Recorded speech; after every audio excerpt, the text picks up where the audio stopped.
മണ്ണാർക്കാട് മദ്യവിൽപ്പനശാലയ്ക്ക് മുമ്പിൽ യുവാവിനെ ബിയർ കുപ്പി കൊണ്ട് കുത്തിക്കൊലപ്പെടുത്തിയ സംഭവത്തിൽ ഒരാളെ പോലീസ് അറസ്റ്റ് ചെയ്തു. തെങ്കര കൈതച്ചിറ കളത്തിൽ തൊടി ഗഫൂറിനെയാണ് പോലീസ് അറസ്റ്റ് ചെയ്തത്.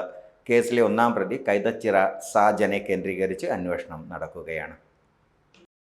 ബുധനാഴ്ച വൈകിട്ടാണ് ആശുപത്രിപ്പടിയിലെ വിദേശ മദ്യ വിൽപ്പനശാലയ്ക്ക് മുമ്പിൽ ബിയർ കുപ്പി കൊണ്ടുള്ള കുത്തേറ്റ് യുവാവ് മരിച്ചത്. കോട്ടോപ്പാടം കണ്ടമംഗലം അമ്പാഴക്കോട് കിഴക്കേ തലയ്ക്കൽ ഇർഷാദാണ് മരിച്ചത്. മദ്യവിൽപ്പനശാലയ്ക്ക് മുന്നിലെ ഫവാസിൻ്റെ കടയിൽ നിന്നും പണം നൽകാതെ വെള്ളക്കുപ്പികൾ എടുത്തതാണ് തർക്കത്തിലും കൊലപാതകത്തിലും കലാശിച്ചത്. പണം ആവശ്യപ്പെട്ടപ്പോൾ ഫവാസുമായി ഉന്തും തള്ളുമുണ്ടായി.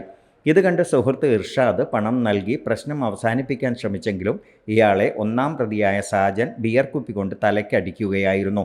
തുടർന്നുള്ള പിടിവലിക്കും അടിപിടിക്കും ഇടയിൽ സാജൻ പൊട്ടിയ ബിയർ കുപ്പി കൊണ്ട് ഇർഷാദിൻ്റെ കഴുത്തിൽ കുത്തി. ഗഫൂറിനെ കോടതി റിമാൻഡ് ചെയ്തു. ആരോഗ്യത്തോടെ ഇരിക്കാം, മികച്ച പരിചരണം ഞങ്ങളുടെ ഉറപ്പ്. Shoranur medical trust, Shoranur. Dot view news. കാഴ്ചകളാണ് ലോകം, കണ്ടു തുടങ്ങുക.